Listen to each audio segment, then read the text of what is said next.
Andor, amazing. Amazing. I don't care how slow they're telling this story. It's amazing. Like, we'll probably go through 2 episodes on how they found their transport off that planet, but who cares? It took me way too long to figure out that was like what they were doing, that it's like done in sets of 3s. Mm-hmm. I did not, I hate to admit that I did not catch on to that, the way that it was being set up, and I'm okay with that. Like, I like that they're giving everything time to breathe, that they're giving everything its due, you know? Yeah, absolutely. Oh, there we go. Just that they set it up. They want you to know the world that whatever, like the world he's in.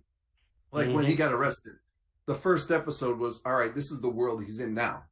And the second episode was, I need to learn the inner workings so I can formulate a plan to get out of here. And then the third is to get out of there. I think it's genius. It's just genius. Yeah. And all of it, every one of these little story elements, every one of these little story beats that they're doing is helping turn Cassian into the, you know, sort of like rebel leader that he ends up becoming when we see him in Rogue One.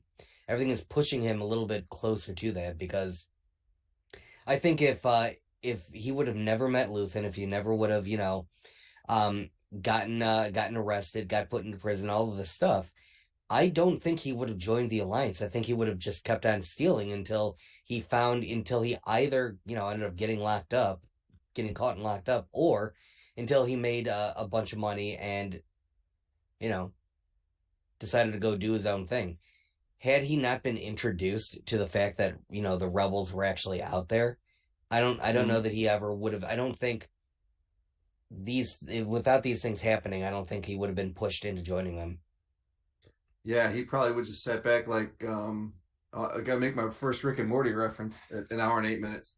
Yeah. Where he said, you know, Beth's out there trying to take over the universe. And he says, no, that's not what you want to do. Everyone's trying to take over the universe. You just need to be left alone by whoever wins. Yep. And that would have been Andor had he not gone through this jail, this in prison. And I think everyone he brought out of the in prison with him, that's going to be the first officers. I think a lot of them are going to end up joining up with him, yeah. Well, the one guy, I didn't notice it. I saw a picture on Twitter. He's in Rogue One. One of the guys that's on his team. Yeah, Melshi or whatever. Yeah. So, I don't know what you guys have talked about already. Not much. Oh, we were just talking about how great it is. Yeah, it really is just an absolutely fantastic show. Like, every scene just has me completely enthralled. Like, I'm not looking at my phone while watching Andor. I'm just doing, you know, one of the points. Absolutely. Yes, absolutely. Has that got some enhancement to it there, Doug? Like a bantha. It's like bantha milk. Absolutely. Does somebody good. Let's do another one. Sierra, Carrie, Tundra, have you been watching Andor? We need to know. And silence. But one of the things that I wrote down here when I was watching the episode too, it's, you know, having them work in teams and become so efficient working together actually helped their escape. Oh yeah. Yeah. I thought that was so well done, the way they, you know, we're doing this because we're getting so many more parts and you know, we're going to do it, but it ended up hurting the Empire at the end. And then, you know, we heard Cassian telling Snoke, where he's like, they may be too powerful if it's not tomorrow. And he was kind of echoing Lucen's claims to Saw Gerrera too. It's like they're all seeing the same thing and knowing that they can't dilly-dally and they can't wait. They've got to get it done, you know, when they get it done. And, you know, we heard again, I would rather die fighting them than die giving them what they want. You know, they keep, you know, echoing that. And it's, you know, that's a strong thing, especially when you're trying to build a rebellion. That's why I think Kino should have dove into the water even though he can't swim, because he was going to die there anyway, you know? I totally forgot. That show made me cry too. Dang it. This whole week. Kino, losing Kino. Well, we didn't actually see him die, so, Who knows what's going to happen to him? It'd be cool if he showed up again, but I don't know. I don't have high hopes. Yeah. I don't know. I don't think they would do that only because the writing's been so good. I don't know how they write him surviving. Because if he can't swim and he dove into water, he's dead. Mm-hmm. I don't think when the Empire comes back to that station in force, the people they left alive are going to be like, yeah, he was a floor manager. He's probably pretty cool. They're going to be like, that dude shot at us, and he fired everyone up on the station. Mm-hmm. He got on the comms and told them. What are they going to do? They're going to take him. They're going to stick him into one of those cloning tanks, and he's going to become Snoke. Yes. By the way, a funny comment me and Tundra Walker had back and forth. He was asking, he said, why couldn't, Snoke swim? And I said, because Killmonger filled him with too many holes. Oh. Thank you. I'm here all week. Please try the fish.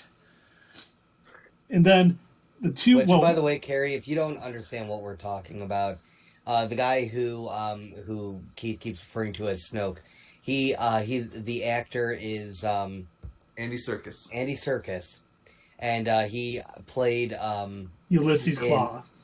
Yes, he played Ulysses Claw in not just Black Panther, but he was also in Age of Ultron. Avengers 2, Age of Ultron. Yes. So he played a bad guy there. But he also played Snoke in the Star Wars movies, the sequel movies. Obviously, he voiced the character. He was all, it was all CG. And then in Andor, he played a fellow prisoner of Cassian Andor. So, all of that to explain Keith's convoluted joke that I thought was very hilarious. Thank you. I think did he direct an episode? I thought I saw his name in there under director. He might have. Oh, he might have. Yeah. No, I don't think he did, but because he did mention, he was in an interview, and there's a rumor going around saying that he was being asked to direct in season 2. And he said, oh, well, I hadn't heard that, but that'd be great. I would love for that to happen. So I don't know if that implies that he has not directed an Andor episode yet and he would like to, or if he has and he wants to again. Well, there's, he turned down directing the third installment of the Venom series. So I wonder if he is going to be working with Andor or other Star Wars properties in the director's chair. Because that's probably pretty lucrative, directing a Venom film, because he did, Venom Let There Be Carnage. So it'll be interesting to see. But there was 2 other things that I thought were huge in this episode. And one was one of the greatest scenes I've seen in a Star Wars series of any kind. But the other was Mon Mothma and her dealing with the gangster. Oh, wow, yeah. When we see that line, even though she's not on the best terms with her daughter, she is one of these, pure sort of like a Steve Rogers type. We're going to do the right thing and we're going to do it the right way, and I'm not going to veer off that path. She was like, okay, I'm willing to talk to this guy. I may have to go down this route, but as soon as he started talking about bringing his son around to meet the daughter, she's like, no, not a chance, no way. It's not going to happen. And can we say something about their dialogue in those scenes? Masterful. That was good. They're saying things without saying them, and if you listen, you can understand it. But I wish I knew how to talk like that just off the top of my head, because they're just amazing. They say things without saying them. Be a politician. Yeah. Yeah. Well, then we get the opposite. We get the opposite end of that, and that is freaking Lucid talking to the ISB mole, where he's like, basically, I did not see that coming. I did not expect him to be a mole of all people. Dude, that speech was Oscar worthy. That he made. That was and he looked like a damn Sith for a minute there. He did. Oh my god, I was getting some very intense. Yeah. I was really impressed by Stellan Skarsgård in that scene. Oh, blew me away. I mean, and honestly, it makes sense. But you think, with the way Star Wars has always been with treating the rebels, they're always the Mon Mothmas. We're going to do the right thing all the time. And this guy is willing to do anything. Yeah. He's like, no, you don't understand it. a mole in the ISB is so much more important than, some ships and these men. We can let them die. I need you more important than I was just like, I watched that scene and I like had to pause it at the end, like, God damn. That is absolutely fantastic television. That is absolutely fantastic. And it was so well written, so well executed, so well acted. Everything was just fantastic. Top notch. It really was. Now, I have to wonder, is Luthen going to find out about this and end up trying to pressure Mon Mothma into going through on the deal? Because the way that he left, the way that gangster left, he was almost like, when he said that was the first thing that you lied about this whole time, either she's going to think about it and end up considering it, or she's going to allow herself to be pressured into doing it. Or I think when he left, that he knows that he was just there to plant the seed. He knew that she would be resistant to it right away, but he had to tell her, and now he's leaving to give her time to think about it, and he knows that she'll come around to his way of thinking. Oh, how else is she gonna get a hold of her money? Secretly enough, where the Empire won't find out. Well, we know someone else who has a crap ton of money right now. You think Lucen? Han Solo. No, Lucen has all that money from Aldhani. Yeah. Do you think he may come in and be like, listen, I don't want you to have to deal with that guy and blah, blah, blah. Because he always wants to look like he's a good guy. But how long is that going to last? I don't know, but if it gets something with Mon Mothma or pushing, the rebellion for... Reading Sierra's comment. He may be willing to do that if it gets Mon Mothma back on board a little bit with him, because he's never going to tell anybody what he did with that ISB agent.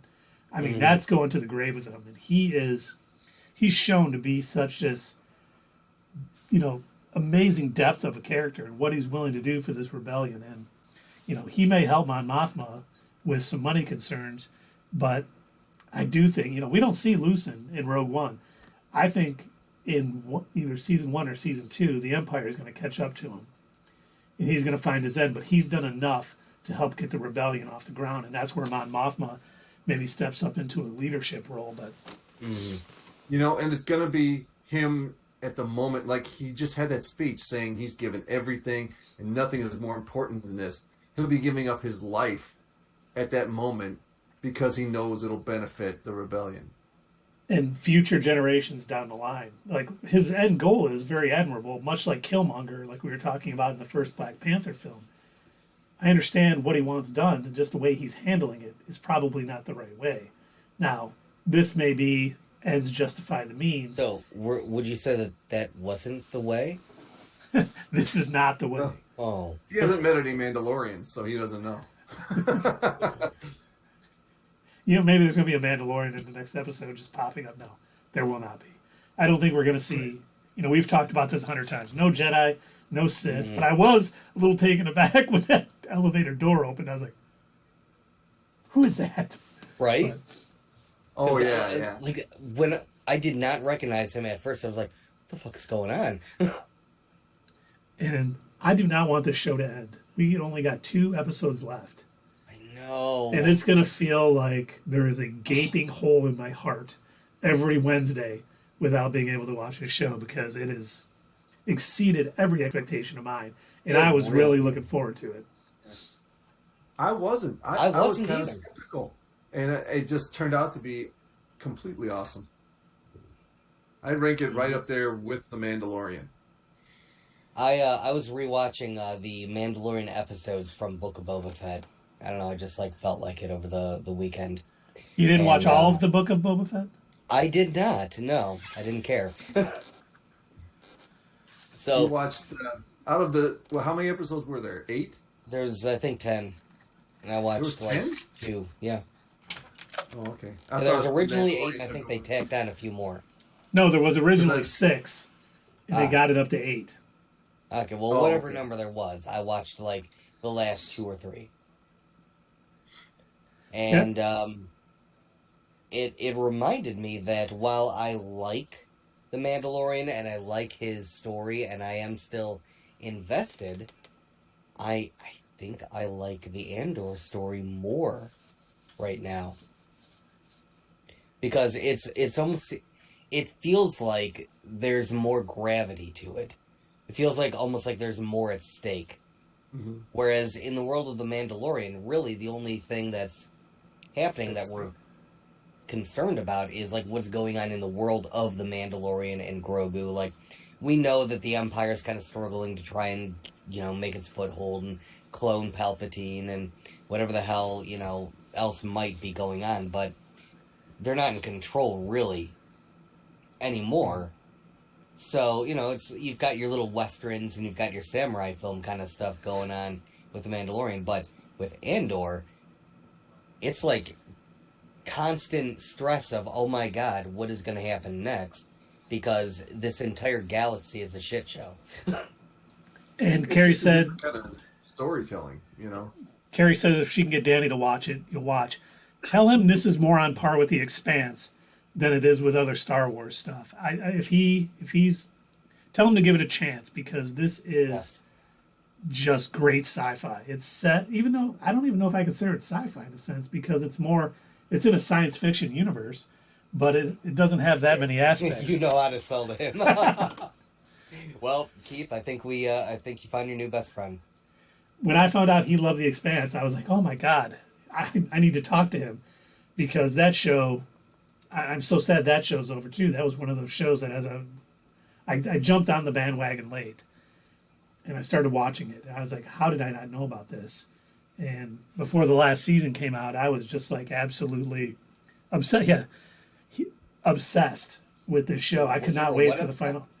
I was obsessed with The Expanse. Oh, absolutely obsessed.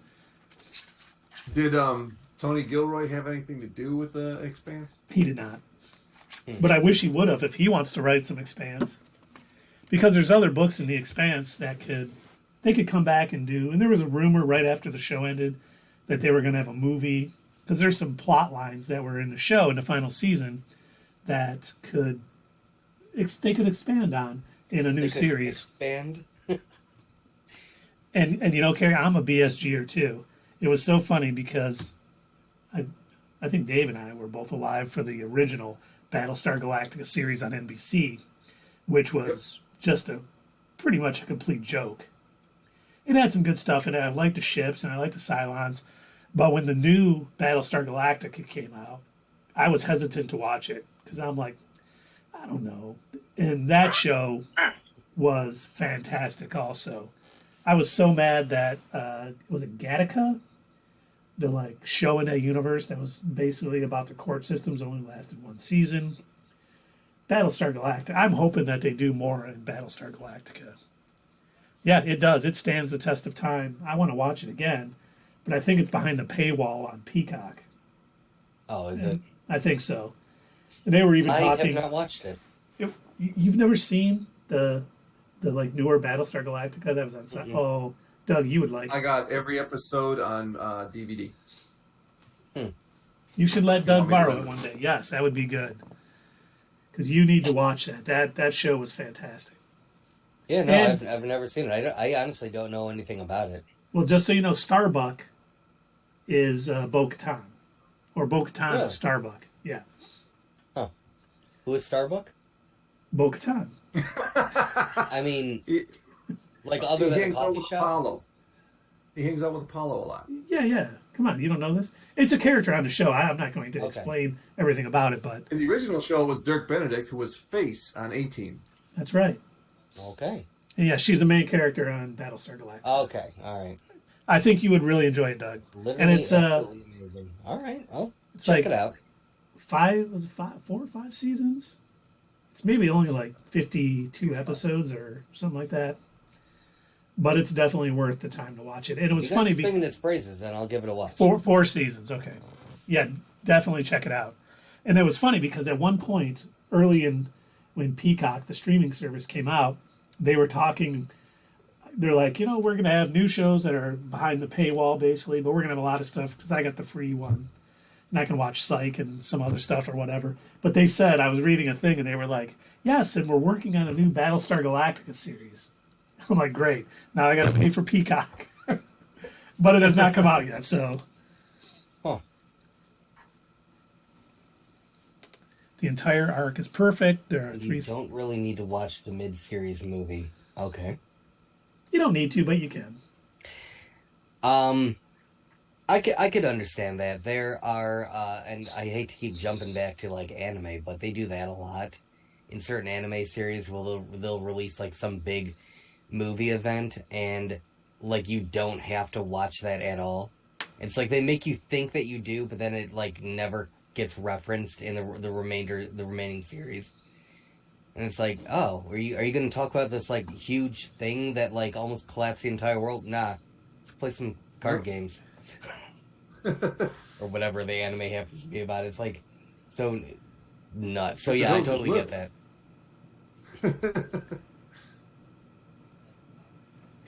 All right, yeah, I will put that on my list. I will check it out, and I will report back. I was going to say, and every Sunday night, Doug can give us an update on how far along he's on Battlestar Galactica. Well, since we're gonna run out of Andor, I'm gonna need to look for something else to watch. That's true. That's true. We're going to be a little light, because Andor's ending. We have the holiday special for Guardians, and then basically nothing Avatar. until. Oh yeah, we got Avatar. But that's just going to be the theater review. We've got a special and a movie. So like, what's going to carry us the rest of the time? Right, then we got Quantum Mania. I was trying to find out because originally Craven the Hunter was Quantum Mania is when? February 17th. February. Right. Okay. What's going to carry us through January? How about our ratings of the first 4 phases of an MCU? We had planned to do that next week, right? I think so. Yeah, I've already started ranking my stuff. We got, and we'll have stuff most anticipated for for Phase 5. Secret Invasion is coming out sometime in 2023. I would hope. Well, we got Bad Batch starting January. The Mandalorian's coming back in February, I believe, and then we got Secret Invasion. Shazam is coming out March 17th. Ahsoka, Mandalorian Season 3. But yeah, we're going to have a little... I can't wait for Ahsoka.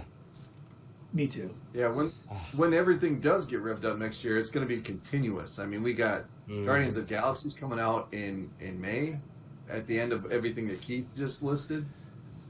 And it's coming out in July. It's their other blockbuster. Oh, it's the Marvels. The Marvels. Oh, not so much of a blockbuster, I don't think. It could be. It'll probably be. It could be, but it'll probably be more like an Ant-Man after what was after that Age of Ultron. I thought you were going to say Ant-Man and the Wasp after Infinity War.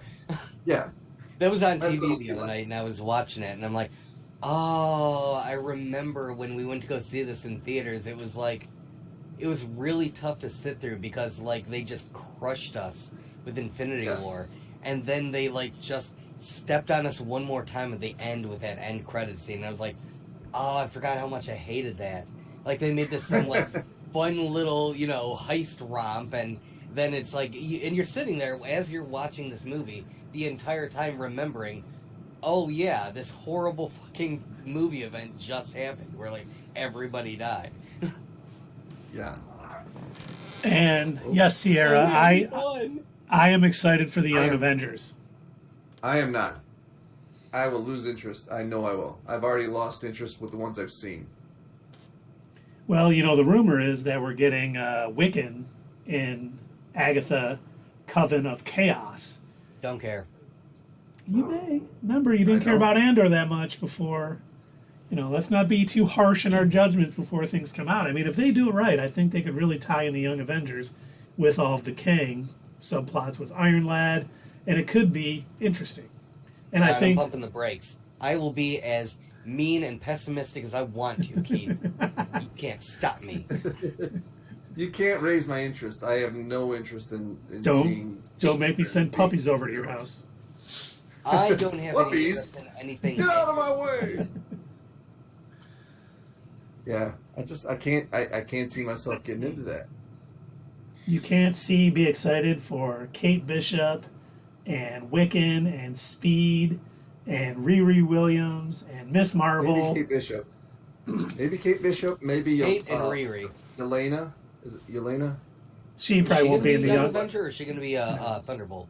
She's going to be a Thunderbolt. So if she ain't going to be there, if it's just Kate, probably just Kate Bishop, because she's like old enough to have gone through some shit. But the rest of them, I'm not going to care. I can't wait till you're loving this show, Dave. It would be a pleasant surprise if I did. I think Young Avengers could be good. Could be all right. Remember, it's one of our top viewed videos, our Theory Clues on the Young Avengers. Well, actually, the top one is the Darkhold. But the I thought it Theory was Young Clues... Justice. That was a while ago. Because we had almost 500 hits on Young Justice, but then remember, we got a couple thousand on... we got almost 8,000 on our Darkhold one. Yeah, the Darkhold one was nuts. And the amount of crap that we had to go through to get that thing to stay up because YouTube kept for some reason thinking that we included nudity because of my thumbnail. Yeah, it was the Scarlet Witch, and for whatever reason, they kept taking. Remember, they took it down, and I typed in like, "This is not nudity. Check it out. Your algorithm is wrong. Look at the actual picture." And they said, "Yes, you're right. We're going to put it back up." And then as soon as it went back up, they took it down again instantly. And I'm like, "What are you doing?" They're like, "We're sorry. We're sorry." Sorry. Go ahead. No, big deal. Oh, that's such a pain in the ass. No, I mean, I do have a few in focus that I've been working on, but I want to drop them at the right time, like the Silver Surfer. I don't want to drop it like next week or something, because it's not relevant to anything right now. Yeah, we heard rumors that Silver Surfer was showing up in the holiday special. I no longer think that's the case after seeing the the trailer for that. But someone posted it's going to be like 43 minutes long. Oh, really? So a little news tidbit for everybody. Yeah. So yeah, Silver Surfer's not showing up. We also thought, heard a rumor that Doctor Doom was showing up in a Black Panther, post-credit scene, which, spoiler alert, he did not show up. And I'm okay with that. Yeah, me too. It didn't need Doctor Doom. As much as I want Doctor Doom in the MCU, I can wait still. It wouldn't have fit in that movie. I don't think so, anyway. Yeah, I can't imagine a scenario where he could have shown up and it would have made sense. Like I imagine if he would have been, ha ha ha ha ha ha ha, I'm here to claim your vibranium. Everyone just looking like, dude, not the time. Slow down. It would have made sense if someone was. I am so sorry. I did not know I was at a funeral. Yeah. Sorry, I'll go back to Latveria or I'll come back. I'll send flowers. I am so sorry. It would have made sense if it seemed like someone was pulling the strings, but no one was pulling the strings in this. Namor knew. We found out. We know who built the machine, who put it there, and so yeah, it wouldn't have made much sense to have him pop up there. But we did get another little tidbit. We're in tangent time, so we might as well just go wild here. But we did. There is a rumor that for Deadpool 3, we did find out that Owen Wilson as Mobius and Mobius. Settle down, Dave. I didn't say Morbius. Mobius. But he's going to. Him and the TVA are going to be huge in the Deadpool movie, which I'm assuming is timelines and multiverse. They're trying to have that all line up. But the other rumor that just came out, the cast of the 2000s Fantastic Four is going to be in it, which includes Chris Evans as the Human Torch. Really? That's a rumor, has not been confirmed, but that is the rumor right now, and we know that Chris Evans and Ryan Reynolds are friends. Freaking funny! It is. I mean, with what's his name again? Not Mobius, the guy who plays Mobius. Owen Wilson. Wilson. So it's usually the opposite, but with Owen Wilson and Ryan Reynolds in that movie, and then Hugh Jackman, Hugh Jackman ain't gonna be taking it serious either. It's gonna be freaking hilarious. That movie's gonna be so good. They're going to be mocking the multiverse while still pushing the story forward for the MCU, and I cannot wait to see it. Yeah. Is this gonna basically be not another superhero movie? Yes. Right. But in the end, it's all going to come out and Deadpool will be in the MCU. That'll be awesome. I just hope we get a post-credit scene of teenage Warhead being like, "Hey, can I come?" And Deadpool like, "You're not welcome here." Like, shut the door on her. Sorry. I don't like your name. It's too long. Negasonic Teenage Warhead. Oh Lord, that was a great name. Yes, it was. I mean, Deadpool 1 was fantastic. Deadpool 2 has had its moments, but not as good. But I've got high hopes for Deadpool. The fact that Hugh Jackman is finally going to play Wolverine in the MCU has made me very happy. I assume what's his name from Silicon Valley won't be in Deadpool 3? No. Oh, no. I didn't think so. He and Ryan Reynolds don't like each other for some reason. Who was the other one that I was going to mention just now? It just popped in my head again. Oh, Domino. Domino's going to be in it as well, right? Oh, I hope so. Has been rumored, but nothing official, but I certainly hope so. She should be. Mm-hmm. Yeah, she reflected his non-caring attitude. Yes. You know, it was just, and everything worked out for her. It was perfect. Well, that's her superhero power, is luck. Right. Yeah. It does. It's not a superpower. Yes. It's a superpower. No, it's not. Yes, it is. Oh, I noticed. I was watching some review. Did you notice when he was putting the team together that when he put their pictures up, he was putting them up with knives? Yeah. And then when he put Domino's up, put a thumbtack?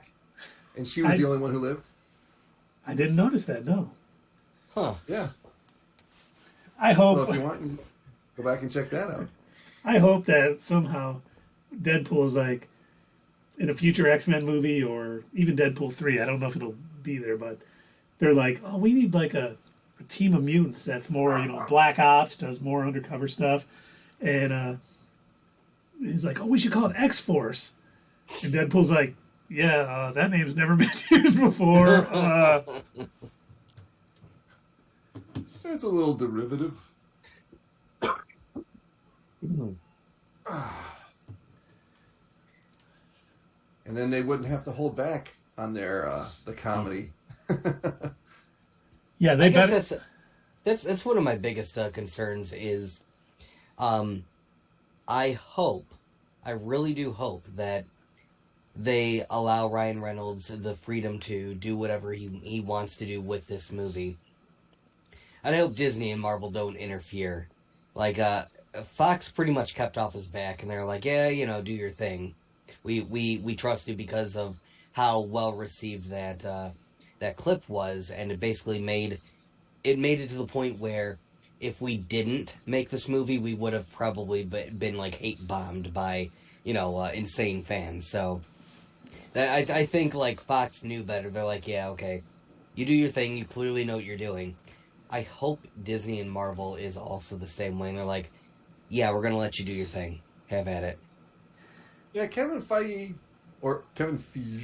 seems to be letting off the reins just a little bit, so he might give him enough room to do all that he needs to do. And it's not going to come out under Disney. It's going to be under Maximum Effort Productions. Well, it'll be a Fox. It'll be a Fox film because Fox still exists, and Disney just uses the Fox name to put out R-rated movies and stuff. It's not. No, I thought you were the one that told me that there was an article that said Maximum Effort. Well, Maximum Effort is his production company. It is the first MCU movie that's being produced outside of Marvel Studios. And it's going to be released under Fox Movies, but it's an MCU film. It's just not being done by Marvel Studios. It's a very convoluted way to get there, but don't worry about it. It'll be fine. And it'll be rated R. Yes, it has been confirmed that it will be rated R. I think Ryan Reynolds pretty much said, hey, if you guys don't let me do this rated R, I'm really not going to do it. They were like, no, we'll let you do it. No, they're not separate from the MCU. They're part of the MCU, but it's just going to be done outside of Marvel Studios, still part of the MCU.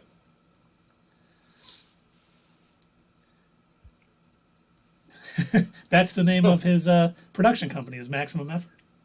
Mm-hmm. So why'd she say no? Why no? I was just confirming what she asked. Hey, Sierra, don't make me sing. Just call me Angel of the Morning. So Tom is doing not 3 more full movies. He's in 3 Three more movies. appearances. Nope. Yes. He is doing. Tom Holland is doing 3 more Spider-Man movies and 2 like other movies that aren't Spider-Man movies. Oh wow! Did you? All right. But did you hear the bad news? No. And this has not been confirmed. But Morbius is not coming to this MCU. no, that's the good the news. bad news. I guess they were trying to get him to be in the Daredevil Born Again series, and that's not coming through. What? Oh, Which Sony wouldn't allow it. Yeah.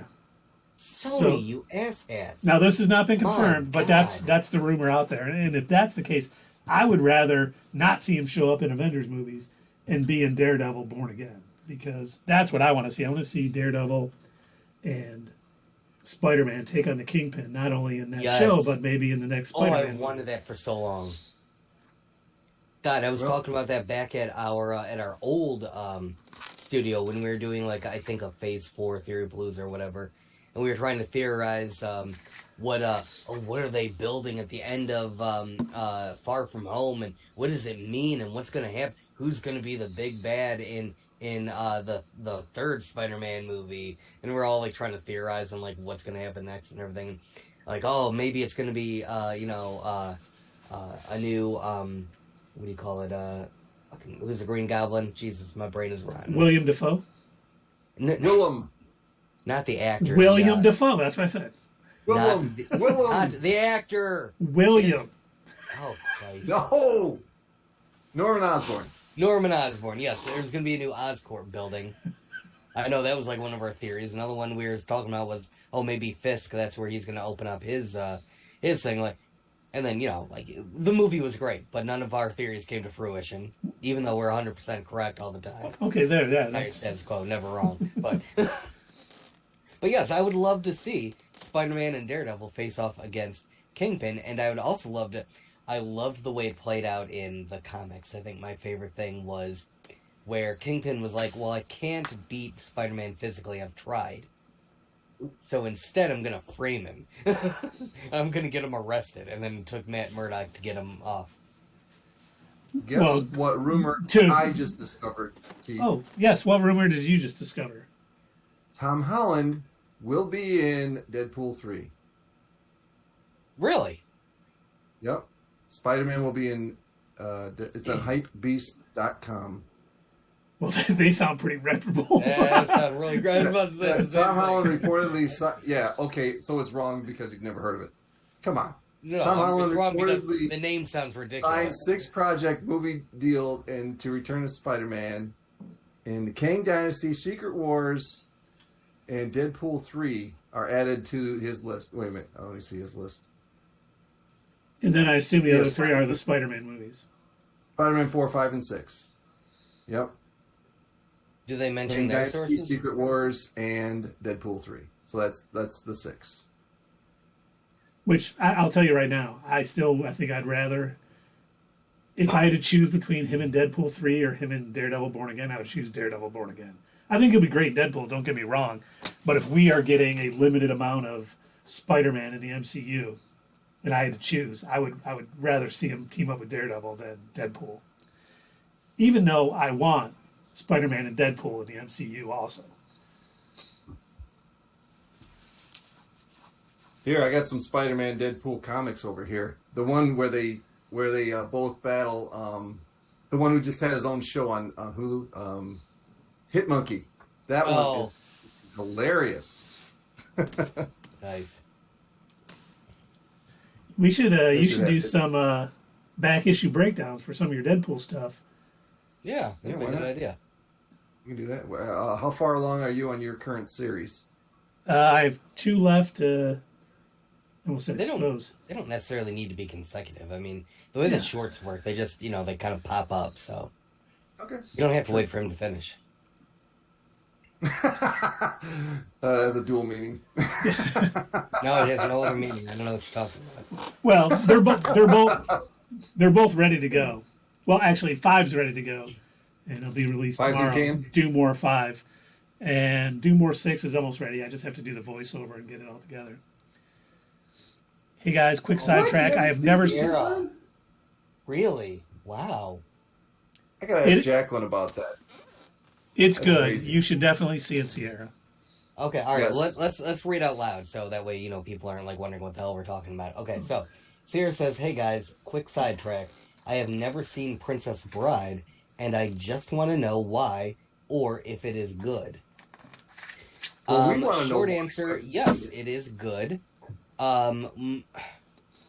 It's funny that you bring that up because there's this weird division on the internet right now where apparently it's not cool to like Princess Bride anymore because everybody else likes it. Yeah, I've just been seeing this over the past like year or so. Like, you're not supposed to like Princess Bride anymore because everybody likes it and it's not as good as everybody says it is. I beg to differ. I think it is actually really good. Yeah. The character dies. So, okay. First off, as Dave is pointing out, there are a ton of quotable lines. The entire movie is quotable. It's super quotable because there's so many, fun little lines in the whole movie. But with that aside, it's just really good acting. It's funny, all the way through. But to kind of understand what makes it so good, you have to kind of know what they're going for. If you think that this is a one for one from the book that it's based on, it is not. It is not. The movie is a grandpa retelling the story to his grandson, and so it is not exact from the book. It's just him telling the story. And then it's hilarious. It's great acting. It's great action. It's great lines. And even the low budget moments are still good. Yeah, it's well written, well acted. Carrie Elwes is so matter of fact throughout the whole movie. Oh yeah. That, even in the intense moments, he's just like, yeah, so what? It's just so funny. Hurry, they'll call the Brute Squad. I am the Brute Squad. Andre the Giant's in it. I mean, how can you go wrong with that? Absolutely right. Princess Bride? No, I said it was great. No, he said absolutely too. I think we need a separate corner after Doug's Battlestar Galactica update next Sunday. To watch Princess Bride? No, Sierra gives us an update on what she thought of Princess Bride.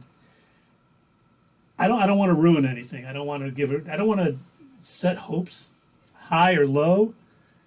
Paul is making me good. Paul sounds like a smart man.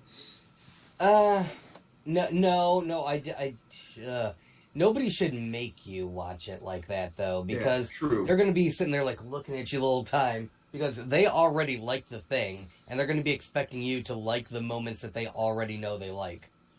So, I always hate it when if he's anything like me, he'll chill. I hope.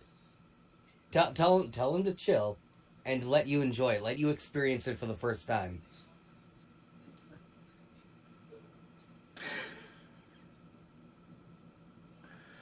So what else do we got tonight, guys?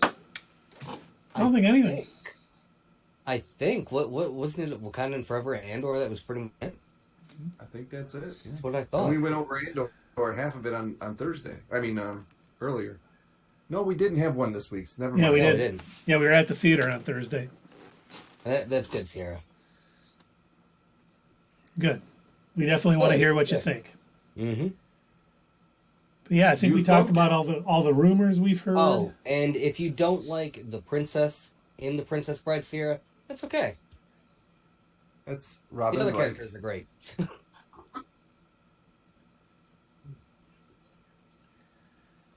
All right. Sorry, I got an animal in here with me. Go ahead. Open. Jacqueline, call him. What was it, a dog? Yes. Jackson. You've met him before, I think.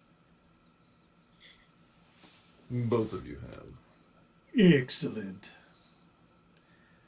Cool. Is she annoying? No, she's not really annoying. She's just not my favorite actress. That's all. I thought she was talking about the dog. No, she knows Jackson.